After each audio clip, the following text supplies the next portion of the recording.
Alright guys, welcome back to my thoughts on the Godzilla Singular Point series. I just got finished watching episode 3, and this episode, things are continuing to move. We got to see a just huge mass of Rodan flying through the air and causing havoc, and what was interesting is these guys seemed to be smaller, and they also had a different design to them, a look. But it's interesting because it seems like after these Rodan kind of did the same thing where they were chasing the characters, and then all of a sudden they just fell out of the sky and they died. So it seems like there's some kind of environmental difference with them, maybe because they came from the ocean, so maybe they have the atmosphere or the environment to them is different or something like that, and they like wear themselves out and they die. That's what I kind of got from this episode from them. But we didn't get to see really much monster action other than Rodan attacking some people. We got to see more of the characters just, trying to figure out what's going on. That's pretty much what they're going to be doing for probably the next couple episodes, is figuring out, putting all these pieces together, figuring out who Rodan is, where he came from, kind of how their makeup is. What's interesting too is that there's a whole different side to it where social media is a part of it, and the newscasters are trying to figure out things, and they're all spitting out their different thoughts on where Rodan's coming from and all that. And then I forgot to mention in the last episode too, we actually meet a new character that was part of the Jet Jaguar group. She's she's a complete goth looking kind of character. She has a lip ring that goes from here down. It's kind of a random looking character, just kind of weird. She just kind of popped out of nowhere. So we'll see if she has any more development.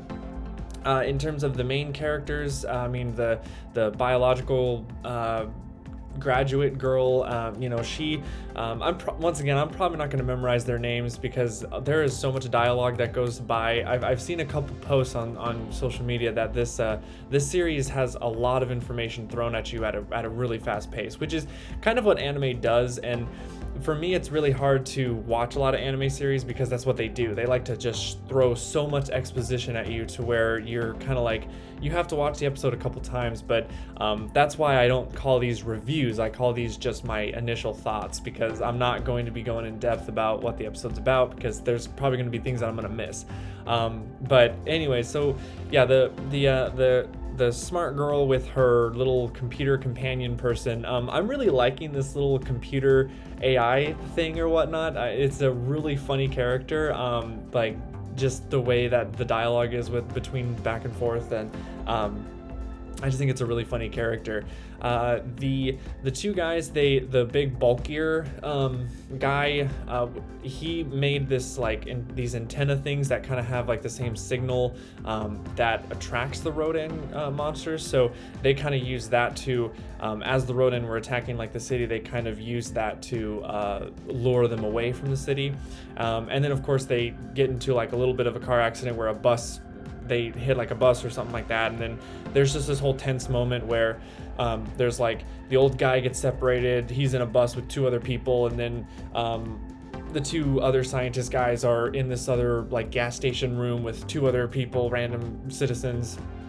But it was really cool because we get to see, I actually might have memorized this guy's name, Yoon or something like that. The gray-haired guy who's super smart. He can predict the future. In the first episode, he was talking about what they're gonna have for lunch in the next week or so.